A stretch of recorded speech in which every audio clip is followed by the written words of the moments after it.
Yeah, that's right, guys. And the Republicans told me today that they tried over the summer to negotiate a lot of these proposals in a bipartisan way with Democrats, but those talks ultimately broke down. Excuse me. They accused Democrats of shirking their leadership responsibilities. Republicans say it starts with a strong economy. Connecticut's economy is failing our children and failing our cities. There was an old saying years ago, shows how old I am, the best thing to stop crime is a good job. They've outlined a series of reforms that they say will make Connecticut a safer place. This picture is not a reality for far too many people in our state today. Specifically, the Republicans want to address youth offenders by requiring that they appear in court the day after their arrest.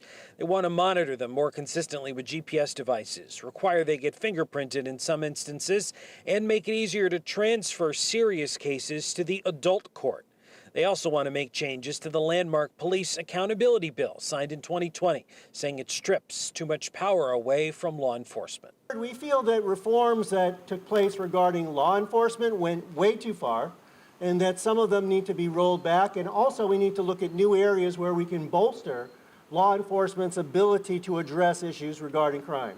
Meanwhile, Governor Lamont says he's open to all good ideas, but says Connecticut is one of the safest states and blamed the pandemic for increasing some crime. The data shows that we are one of the safest states in the country with one of the lowest levels of violent crime in the country. Let's add on the fact that we've gone through incredible distress over this last year and a half. And that's manifested in terms of addiction, that's manifested in terms of extreme behavior, that's manifested in terms of civil disobedience. It's also manifested in some criminal activities. Democratic leaders threw shade on the Republican rhetoric, accusing them of hypocrisy, saying they decry gun violence but refuse to support sensible gun reform legislation. First or second time offenders, we deal with them in one way. Some of them are criminal, some of them are repeat offenders, and those are not going to be safe to be out in the street. We'll deal with them another way. Now, many of these Republican proposals will come with a hefty price tag, although Republicans haven't quite figured out those numbers yet.